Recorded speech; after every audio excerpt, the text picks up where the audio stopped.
ओम शांति। आज की मुरली है अव्यक्त बाप दादा की। तारीख है 27/6/2021।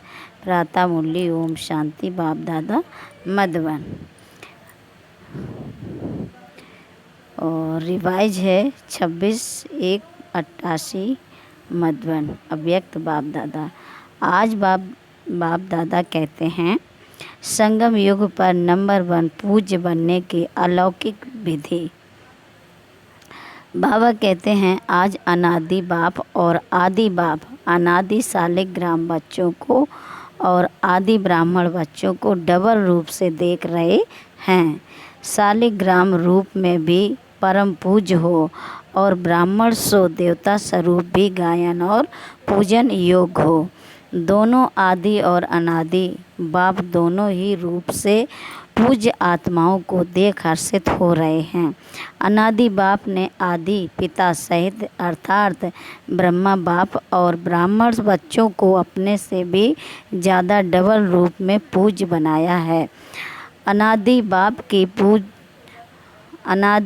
की पूजा सिर्फ एक निराकार रूप में होती है, लेकिन ब्रह्मा सहित ब्राह्मण बच्चों की पूजा निराकार साकार दोनों रूप से होती है।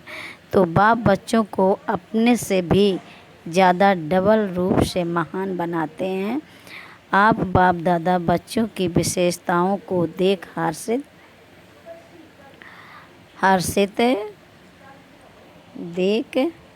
बाबा कहते हैं, आज बाप दादा बच्चों की विशेषताओं को देख रहे थे। हर एक बच्चे की विशेषताएं अपनी अपनी हैं। कोई बाप की और सर्व ब्राह्मण आत्माओं की विशेषताओं को जान स्वयं में सर्व विशेषताएं धारण कर श्रेष्ठ अर्थात विशेष आत्मा बन गए हैं। और कोई विशेषताओं को जान और देखकर खुश होते हैं, लेकिन अपने में सर्व विशेषताएं धारण करने की हिम्मत नहीं है। और कोई हर आत्मा में या ब्राह्मण परिवार में विशेषता होते हुए भी विशेषता के महत्व से नहीं देखते। एक दो को साधारण रूप से देखते हैं। विशेषता देखने व जानने का अभ्यास नहीं है। वह गुणग्राहिक बुद्धि अर्थात गुण ग्रहण करने की बुद्धि ना होने के कारण विशेषता अर्थात गुण को जान नहीं सकते। हर एक ब्राह्मण आत्मा में कोई ना कोई विशेषता अवश्य भरी हुई है। चाहे 16,000 का लास्ट दाना भी हो, लेकिन उसमें भी कोई ना कोई विशेषता है। इसलिए ही बाप की नज़र उस आत्मा के ऊपर पड़ती है। भगवान की नज़र पड़ जाए, वह भगवान अपना बनावे तो ज़रूर विशेषता समाई हुई है। इसलिए ही वह आत्मा ब्राह्मणों की लिस्ट में आई है, लेकिन सदा हर एक की विशेषता को देखने और जानने में नंबरवार बन जाते हैं। बाप दादा जानते हैं कि कैसे भी भल ज्ञान की धारणा व सेवा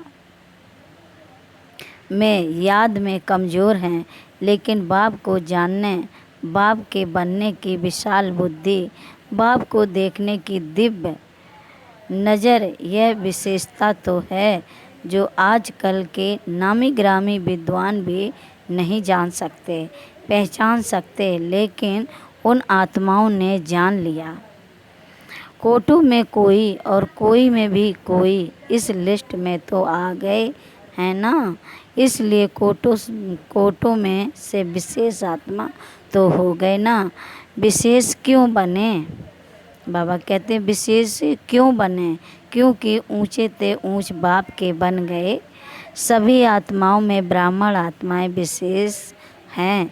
सिर्फ कोई अपनी विशेषता को कार्य में लगाते हैं, इसलिए वह विशेषता वृद्धि को प्राप्त होती रहती है और दूसरों को भी वह दिखाई देती है।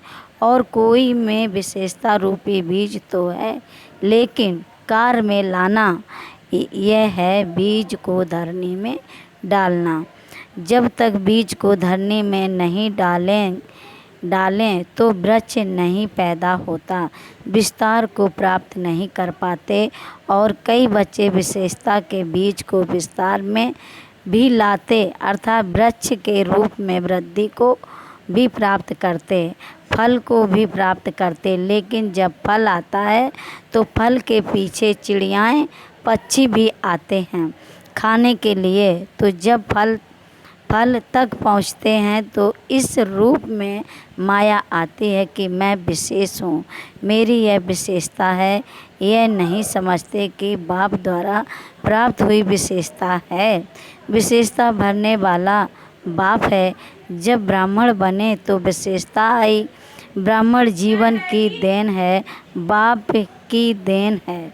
ब्राह्मण जीवन की देन है, बाप की देन है। इसलिए फल के बाद अर्थात सेवा में सफलता के बाद यह अटेंशन रखना भी ज़रूरी है।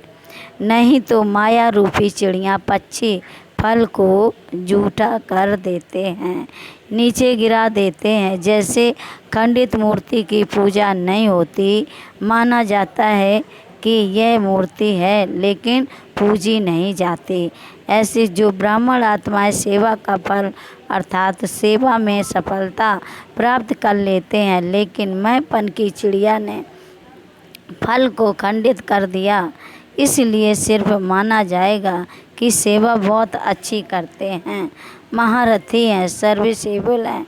लेकिन संगम युग पर भी सर्व ब्राह्मण परिवार के दिल में स्नेह के पात्र व पूज्य नहीं बन सकते हैं। संगम युग में दिल का स्नेह, दिल का रिगार्ड यही पूज्य बनना है। फल को मैंपन में लाने वाले ऐसा पूज्य नहीं बन सकते। एक है दिल से किसको ऊंचा मानना, तो ऊंचे को पूज्य कहा जाता है। जैसे आजकल की दुनिया में भी बाप ऊंचा होने कारण बच्चे पूज्य पिताजी कह कर बुलाते हैं या लिखते हैं।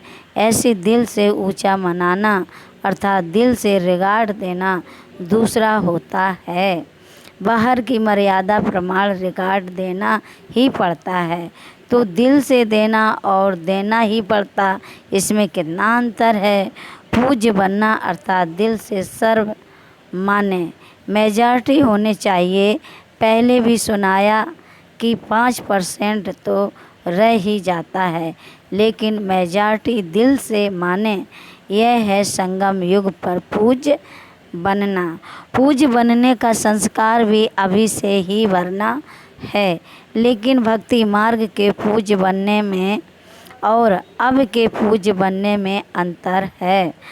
अभी आपके शरीरों की पूजा नहीं हो सकती, क्योंकि अंतिम पुराना शरीर है, तमोगुणी तत्वों का बना हुआ शरीर है। अभी फूलों के हार नहीं पहनेंगे। भक्ति मार्ग में तो देवताओं के ऊपर फूल चढ़ाते हैं, देवताओं के ऊपर चढ़ाते हैं ना। पूज्य की निशानी है धूप जलाना, हार पहनाना, आरती करना, कीर्तन करना, तिलक लगाना। संगम युग पर यह स्थूल विधि नहीं है, लेकिन संगम युग में सदा दिल से उन पूज्य आत्माओं के प्रति सच्चे स्नेह की आरती उतारते रहते हैं। आत्माओं द्वारा सदा कोई ना कोई प्राप्ति का कीर्तन करते रहते हैं। सदा उन आत्माओं के प्रति शुभ भावना की धूप व दीपक जगाते रहते हैं। सदा ऐसी आत्माओं को देख स्वयं भी जैसे वह आत्माएं बाप के ऊपर बलिहार गई हैं, वैसे अन्य आत्माओं में भी बाप के ऊपर बलिहार जाने का उमंग आता है। तो बाप के ऊपर बलिहार जाने का हार सदा उन आत्माओं को स्वतः ही प्राप्त होता है। ऐसी आत्माएं सदा स्मृति स्वरूप के तिलकधारी होती हैं। इस अलौकिक विधि से इस समय के पूज्य आत्माएं बनती हैं। भक्ति मार्ग के पूज्य बनने से श्रेष्ठ पूजा अब की है। जैसे भक्ति मार्ग की पूज्य आत्माओं के 2 घड़ी के संपर्क से अर्थात सिर्फ मूर्ति के सामने जाने से 2 घड़ी के लिए भी शांति, शक्ति, खुशी का अनुभव होता है, ऐसे संगम युगी पूज्य आत्माओं द्वारा अब भी 2 घड़ी 1 घड़ी भी दृष्टि मिलने से भी खुशी, शांति व उमंग, उत्साह की शक्ति अनुभव होती है। ऐसी पूज्य आत्माएं अर्थात नंबर 1 विशेष आत्माएं हैं। सेकंड और थर्ड तो सुना दिया, उसका विस्तार क्या करेंगे। हैं तो सब विशेष आत्माओं की लिस्ट में, लेकिन 1, 2, 3 नंबर वार हैं। लक्ष्य सभी का नंबर 1 का होता है। तो ऐसे पूज्य बनो जैसे ब्रह्मा बाप के गुणों के गीत गाते हो ना। यह सब विशेषताएं पूज्य बनने की व नंबर 1 विशेष आत्मा बनने की बातें ब्रह्मा बाप में देखी सुनी ना। तो जैसे ब्रह्मा साकार आत्मा नंबर 1 संगम युगी पूज्य सो भविष्य में नंबर 1 पूज्य बनते। लक्ष्मी नारायण नंबर 1 पूज्य है ना। ऐसे आप सभी भी ऐसे बन सकते हैं। जैसे बाप के साथ साथ ब्रह्मा बाप के कमाल गाते हैं, ऐसे आप सभी भी सदा ऐसा संकल्प बोल और कर्म करो जो सदा ही कमाल का हो। जब कमाल होगी तो धमाल नहीं होगी। कमाल नहीं करते तो धमाल करते हो।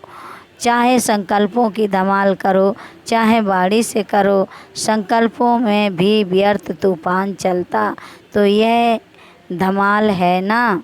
धमाल नहीं लेकिन कमाल करनी है, क्योंकि आदि पिता ब्रह्मा के ब्राह्मण बच्चे सदा ही पूज्य गाए जाते हैं। अभी लास्ट जन्म में भी देखो तो सभी से ऊंचा वर्ण कौन सा गाया जाता है। ब्राह्मण वर्ण कहते हैं ना। ऊंचा नाम और ऊंचे श्रेष्ठ काम के लिए भी ब्राह्मण को ही बुलाते हैं। किसके कल्याण के लिए भी ब्राह्मणों को ही बुलाते हैं। तो लास्ट जन्म तक भी ब्राह्मण आत्माओं का ऊंचा नाम, ऊंचा काम प्रसिद्ध है, परंपरा से चल रहा है। सिर्फ नाम से भी काम चला रहे हैं। काम आपका है लेकिन नाम वालों का भी काम चल रहा है। इससे देखो कि सच्चे ब्राह्मण आत्माओं की कितनी महिमा है और कितने महान हैं। ब्राह्मण नाम भी अविनाशी हो गया है। अविनाशी प्राप्ति वाली जीवन हो गई है। ब्राह्मण जीवन की विशेषता है मेहनत कम, प्राप्ति ज़्यादा, क्योंकि मोहब्बत के आगे मेहनत नहीं। अब लास्ट जन्म में भी ब्राह्मण मेहनत नहीं करते, आराम से खाते रहते हैं। अगर नाम का भी काम करते हैं तो भूखे नहीं रह सकते हैं। तो इस समय के ब्राह्मण जीवन की विशेषताओं की अब तक निशानियां देख रहे हो। इतनी श्रेष्ठ विशेष आत्मा हो, समझा। वर्तमान समय पूज्य तो भविष्य के पूज्य, इसको ही विशेष आत्माएं नंबर 1 कहते हैं। तो चेक करो, ब्रह्मा बाप की कहानी सुना रहे हैं ना। अभी और भी रही हुई है। यह ब्रह्मा बाप की विशेषता सदा सामने रखो और किसी बातों में नहीं जाओ, लेकिन विशेषताओं को देखो और वर्णन करो। हर एक को विशेषता का महत्व सुनाकर विशेष बनाओ। दूसरों को बनाना अर्थात स्वयं विशेष बनना, समझा। अच्छा, चारों ओर के सर्व नंबर 1 विशेष आत्माओं को, सर्व ब्राह्मण जीवन वाले विशेष आत्माओं को सदा ब्रह्मा बाप को सामने रख समान बनने वाले बच्चों को अनादि बाप आदि बाप का दोनों रूप से सर्वशालिक ग्रामों और साकारी ब्राह्मण आत्माओं को स्नेह भरी याद, प्यार और नमस्ते। हम बच्चों को भी, बाप दादा को भी याद, प्यार और नमस्ते। नमस्ते, गुड मॉर्निंग बाप दादा। शुक्रिया बाबा। पार्टियों से मुलाकात बाबा की हो रही है। नंबर पहली पॉइंट, सदा बाप का हाथ और साथ है। ऐसा भाग्यवान समझते हो जहाँ बाप का हाथ और साथ है वहाँ सदा ही मौजों की जीवन होती है। मूझने वाले नहीं होंगे, मौज में रहेंगे। कोई भी परिस्थिति अपने तरफ आकर्षित नहीं करेगी, सदा बाप की तरफ आकर्षित होंगे। सबसे बड़ा और सबसे बढ़िया बाप है, तो बाप के सिवाय और कोई चीज़ या व्यक्ति आकर्षित नहीं कर सकता। जो बाप के हाथ और साथ में पलने वाले हैं उनका मन और कहीं जा नहीं सकता। तो ऐसे सभी हो या माया की पालना में चले जाते हो, वह रास्ता बंद है ना। तो सदा बाप के साथ की मौज में रहो। बाप मिला, सब कुछ मिला, कोई अप्राप्ति नहीं। कितना भी कोई हाथ साथ छुड़ाए लेकिन छोड़ने वाले नहीं, और छोड़ कर जाएंगे भी कहाँ। इससे बड़ा और कोई भाग हो नहीं सकता। कुमारियाँ तो हैं ही सदा भाग्यवान, डबल भाग्य है। एक कुमारी जीवन का भाग्य, दूसरा बाप का बनने का भाग्य। कुमारी जीवन पूजी जाती है। जब कुमारी जीवन खत्म होती है तो सबके आगे झुकना पड़ता है। गृहस्थी जीवन है ही, गृहस्थी जीवन है ही बकरी समान जीवन। कुमारी जीवन है पूज्य जीवन। अगर कोई एक बार भी गिरा तो गिरने से हड्डी टूट जाती है ना। फिर कितना भी प्लास्टर करो, ठीक करो, लेकिन हड्डी कमज़ोर हो जाती है। तो समझदार बनो, टेस्ट करके फिर समझदार नहीं बनना। दूसरी पॉइंट है, सदा अपने को कल्प कल्प की विजयी आत्माएं अनुभव करते हो। अनेक बार विजयी बनने का पाठ बजाया है और अब भी बजा रहे हैं। विजयी आत्माएं सदा औरों को भी विजयी बनाती हैं। जो अनेक बार किया जाता है वह सदा ही सहज होता है, मेहनत नहीं लगती है। अनेक बार की विजयी आत्मा है। इस स्मृति से कोई भी परिस्थिति को पार करना खेल लगता है, खुशी अनुभव होती है। विजयी आत्माओं को विजय अधिकार अनुभव होती है। अधिकार मेहनत से नहीं मिलता, स्वतः ही मिलता है। तो सदा विजय की खुशी से, अधिकार से आगे बढ़ते औरों को भी आगे बढ़ाते चलो। लौकिक परिवार में रहते लौकिक को अलौकिक में परिवर्तन करो, क्योंकि अलौकिक संबंध सुख देने वाला है। लौकिक संबंध से अल्पकाल का सुख मिलता है, सदा का नहीं। तो सदा सुखी बन गए, दुखियों की दुनिया से सुख के संसार में आ गए। ऐसा अनुभव करते हो। पहले रावण के बच्चे थे तो दुखदाई थे, अभी सुखदाता के बच्चे सुख स्वरूप हो गए। फर्स्ट नंबर यह अलौकिक ब्रह्मा का परिवार है, देवताएं भी सेकंड नंबर हो गए। तो यह अलौकिक जीवन प्यारी लगती है ना। तीसरी पॉइंट है, सदा अपने को पद्मा पदम भाग्यवान अनुभव करते हो। सारे कल्प में ऐसा श्रेष्ठ भाग्य प्राप्त हो नहीं सकता, क्योंकि भविष्य स्वर्ग में भी इस समय के पुरुषार्थ के प्रारब्ध के रूप में राज्य भाग्य प्राप्त करते हो। भविष्य भी वर्तमान भाग्य के हिसाब से मिलता है। महत्व इस समय के भाग्य का है। बीज इस समय डालते हो और फल अनेक जन्म प्राप्त होता है। तो महत्व तो बीज का गिना जाता है ना। इस समय भाग्य बनाना या भाग्य प्राप्त होना, यह बीज बोना है। तो इस अटेंशन से सदा पुरुषार्थ में तीव्र गति से आगे बढ़ते चलो और सदा इस समय के पद्मा पदम भाग्य की स्मृति इमर्ज रूप में रहे। कर्म करते हुए याद रहे, कर्म में अपना श्रेष्ठ भाग्य भूले नहीं, स्मृति स्वरूप रहो। इसको कहते हैं पद्मा पदम भाग्यवान। इसी स्मृति के वरदान को सदा साथ रखना तो सहज ही आगे बढ़ते रहेंगे, मेहनत से छूट जाएंगे।